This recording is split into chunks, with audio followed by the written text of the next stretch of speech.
अत्र अन्तर्जालीय माध्यमेन सरल संस्कृत सन्धि शिक्षण कार्यक्रमे भवतां भवतीनां च स्वागतं व्याहरामि। आइए संधि शिक्षण के अंतर्गत हम चल रहे हैं। आज संधि शिक्षण का यह अंतिम एपिसोड है। इसमें हम उपसर्ग के विषय में चर्चा करते हैं। उपसर्ग यानी कि जिसका प्रयोग कहाँ पर होता है। उपसर्ग का प्रयोग क्रिया के पहले, ज्यादातर यह क्रिया के साथ में लगकर अर्थ में भिन्नता उत्पन्न करता है। क्रिया यानी खादति, गच्छति, पठति आदि, इनको क्रिया कहा जाता है। जैसे धातु अर्थात जो धातु आदि होते हैं उनसे क्रिया का निर्माण होता है और वे क्रिया के आगे लगकर यह क्या करता है, अर्थ को भिन्न कर देता है, भेद उत्पन्न कर देता है और उपसर्ग के होने से अर्थ में पूर्ण रूप से भिन्न हो जाती है। इसके उदाहरण आगे हम देख सकते हैं। अब पहले उपसर्ग का परिचय ठीक से जान लें तो इनके उदाहरण के द्वारा ये और स्पष्ट हो सकते हैं हम। अर्थात यह उपसर्ग क्या होता है, इसका यही अर्थ है, यह अर्थ इसका निश्चित है ऐसा नहीं है। इसका यह अर्थ निश्चित है ऐसा न होने के कारण इसके अर्थ जो होते हैं, जो यह है ही अर्थ ऐसा निर्धारण न हो सकने का बावजूद यहाँ पर हम ऐसे इन उपसर्गों के संभावित अर्थ यानी कि जिन उपसर्गों के माध्यम से यह अर्थ निकल सकते हैं, ऐसे संभावित, पर 100% यही अर्थ आएंगे ऐसा नहीं है। यह अर्थ हो सकते हैं, कभी हो सकते हैं, कभी नहीं हो सकते हैं, ऐसा हम उनके अर्थ दे रहे हैं। और यह उपसर्ग जो है इनका स्वतंत्र अर्थ नहीं है, ये क्रिया के अर्थ को ही प्रकाशित करते हैं ज्यादातर के। अतः इसलिए ये उपसर्ग जितने भी हैं, ये उपसर्ग का काम ही क्या है कि दूसरों को प्रकाशित करना, दूसरे क्रियापद को और प्रकाशित करना। अर्थात दूसरे कोई क्रियापद है उसके अर्थ को और अच्छी तरह से प्रकाशित करना। अगर कमरे में एक छोटी सी लाइट जल रही हो तो उसमें और एक लाइट थप दिया जाए और एक लाइट रख दिया जाए तो 2 लाइट होने पर क्या होगा, कमरे में पूरा अंधेरा हट जाएगा, पूर्ण उजालापन आ जाएगा, पूर्ण रोशनी आ जाएगी। तो इसी तरह से उपसर्ग भी क्या करता है कि जो अर्थ है धातु के, उसके अर्थ को कहीं पर तो दूसरे अर्थ में पहुंचा देता है तो कहीं पर तो अपना अर्थ जो है वह अर्थ को प्रकाशित कर देता है, यानी कि क्रियापद के अर्थ को, क्रिया के अर्थ को।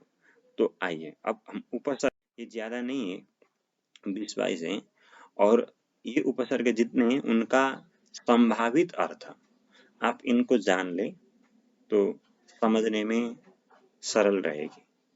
अब जैसे प्र उपसर्ग है, प्र उपसर्ग जहां पर भी आएगा वह उपसर्ग के साथ में आने वाले शब्दों में यह अर्थ प्रद्योतित कर सकता है, संभावित है। श्रेष्ठ, उत्कृष्ट, असीमित आदि, यानी कि और भी अर्थ हो सकते हैं। इसी तरह परा है, परा उपसर्ग है, इधर जो दिया जा रहा है प्र और परा इस लाइन के उपसर्ग हैं, उधर के अर्थ हैं।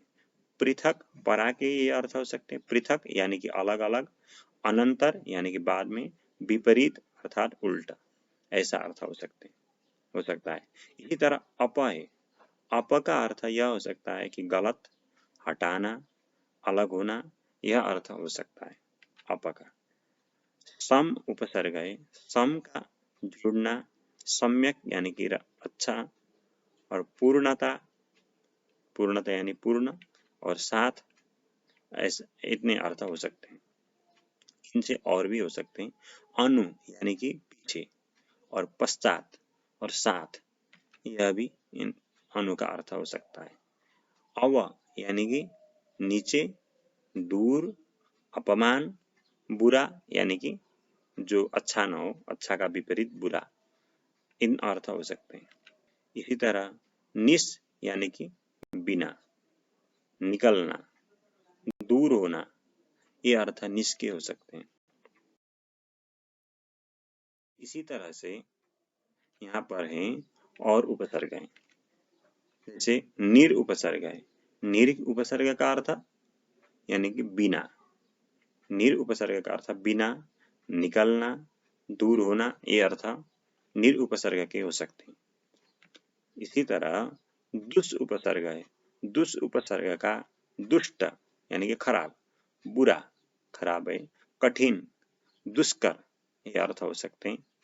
इनके अतिरिक्त भी है दूर, दूर यानी कि दुष्ट, बुरा, कठिन, दुष्कर आदि अर्थ हो सकते हैं। वि का विशेष, विरुद्ध, विपरीत, पृथक आदि अर्थ हो सकते हैं। आंग उपसर्ग के तक यानी कि वहां तक, ऐसा कहते हैं आंग के, पर्यंत, चारों ओर, और स्वल्प यानी कि थोड़ा आदि अर्थ हो सकते हैं। नि उपसर्ग का विपरीत और भी यानी कि वह भी, ऐसा कहते हैं ना, नी का, और हटना आदि अर्थ हो सकते हैं। इसी तरह अधि उपसर्ग का अधिक और ऊपर, बढ़कर, अधिकार आदि अर्थ हो सकते हैं। यहाँ आए हुए दो जो उपसर्ग थे, दुस और दुर, इन दोनों उपसर्गों का अर्थ एक ही निकला। अभी तक के जितने उपसर्ग आए उनमें से इन दो उपसर्गों के अर्थ एक ही निकले। और उपसर्ग है, उन उपसर्गों के भी अति यानी कि बहुत, अतिक्रमण, बढ़कर, अदला बदली करना, ये अति उपसर्ग के अर्थ है। और अपि यानी कि भी, समीप, समीप यानी कि निकट, और ऊपर आदि अर्थ हो सकते हैं। सु यानी कि शोभन, अच्छा, समीचीन, श्रेष्ठ, अधिक आदि इसके अर्थ हो सकते हैं। उत यानी कि उद, उत लिखा जाता है उत, पर प्रयोग में उद उद दकारांत का प्रयोग मिलता है, तकारांत का प्रयोग कहीं भी नहीं मिलता है, इसलिए दकारांत उत यानी कि इसका अर्थ हो सकता है ऊपर, श्रेष्ठ, निकलना आदि। इसी तरह अभी, अभी का अर्थ समीप और श्रेष्ठ, अभिमुख आदि अर्थ अभी के हो सकते हैं। प्रति, प्रति का और यानी कि उसकी ओर, उसके पीछे पीछे की ओर कहते हैं ना, तो ऐसे में और विपरीत और बदले में आदि अर्थ हो सकते हैं। इसी तरह परि यानी कि चारों ओर, चारों तरफ कहते हैं ना, चारों ओर। समीप यानी कि निकट, निकट, और विशेष आदि अर्थ हो सकते हैं। उप यानी कि समीप, और तुलना, स्तुति और पार्श्व आदि अर्थ इसके हो सकते हैं। इसी तरह से अन्य उपसर्ग हैं, इन उपसर्गों के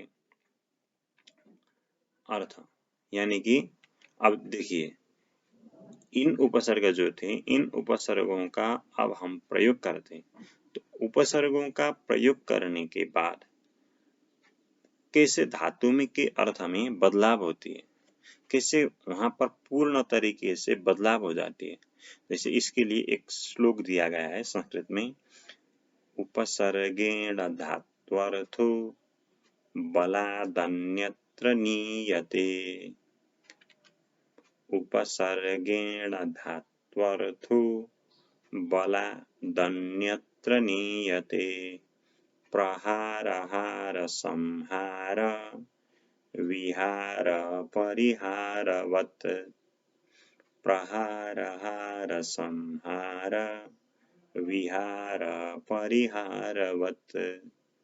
उपसर्गेण धात्वर्थो बलादन्यत्र नीयते। प्रहार हार संहार विहार परिहारवत्। यानी कि इसके अर्थ उपसर्ग के कारण धातु का जो अर्थ है अथवा क्रियापद के जो अर्थ हैं उनके अर्थ को अन्यत्र ही ले लिया जाता है, अन्यत्र ही पहुंचा दिया जाता है। जैसे हार के आगे, हार जो है इसके आगे प्र, अगर हारा जो है उस शब्द के आगे अगर प्र उपसर्ग लगा दिया जाए, आंग में न हट जाता है, आ ही शेष रहता है, ङकार का लोप हो जाता है, यानी कि उसका प्रयोग नहीं होता है, ङकार का वह साथ में नहीं रहता है। और सम उपसर्ग, वी उपसर्ग, परि उपसर्ग, इतने उपसर्ग यानी कि प्र आंग सम वी परि, इतने उपसर्गों के लगने के कारण अर्थ में कैसे भिन्नता आ जाती है, इसको देख लीजिए। हारा था, उसके आगे हारा शब्द का अर्थ होता है माला, है ना। हारा यानी कि माला जो गले पर लगाते हैं उसको हारा कहते हैं। अब वह हारा जो गले पर लगाया जाता है, वह हारा के आगे प्र उपसर्ग लगा दिया तो क्या होगा, प्रहारा, यानी कि किसी को मारना अर्थ हो गया। अब पहले वही हारा का अर्थ गले में लगाने का माला था, अब प्र उपसर्ग लगा दिया, धातु का अन्य अर्थ ही पूर्णतया भिन्न हो गया। प्र उपसर्ग लगने से अर्थ हुआ प्रहार यानी कि मारना। इसी तरह उसके आगे, हारा के आगे अगर आंग उपसर्ग लगा दिया जाए तो आंग की नकार नहीं रहता है तो आ रह गया, तो आहार, इतने कहने पर क्या हुआ कि भोजन, ऐसा अर्थ हो गया। आहार उपसर्ग, आ उपसर्ग लगने पर हारा में आहार कहने पर भोजन अर्थ हो गया। इसी तरह हारा ही था, उसके आगे सम उपसर्ग लगा दिया तो संहार यानी कि प्रलय अथवा विनाश। अब प्रलय देखिए, इसमें भी लय है, उसके आगे प्र उपसर्ग लगा दिया है, प्रलय। लय का मतलब समेटना होता है, प्रलय यानी कि विनाश करके समेटना हो जाता है। उसी लय के ही अर्थ को विशेष रूप से प्र ने और द्योतित कर दिया और प्रकाशित कर दिया ना, इसी तरह। अथवा संहार का अर्थ होता है विश्वनाश यानी कि संसार का नाश। और हारा के आगे वी लगा दिया तो वी उपसर्ग लगने पर विहारा यानी कि विहार करना, विचरण करना, घूमना, ऐसा अर्थ हो जाता है। तो परि उपसर्ग लगा दिया हारा के आगे तो परिहारा कहने पर किसी को हटाना, कहीं से किसी को हटाना, कोई वस्तु को हटाना, तो परिहारा ऐसा अर्थ हो जाता है। इसलिए इस कारिका में प्रहार, हार, संहार, विहार, परिहारवत के अंतर्गत इतने आते हैं, 5 अर्थ यहाँ पर आते हैं। और हार का 6वां अर्थ जो पहले था वो अर्थ ही पूर्णतया यहाँ पर हारा के आगे इन उपसर्गों के लगने पर पूरा का पूरा, एक उपसर्ग के लगने पर, दूसरे उपसर्ग के लगने पर, एक उपसर्ग के लगने पर जो अर्थ था दूसरे उपसर्ग के लगने पर वह अर्थ ही यहाँ पर नहीं मिलता है।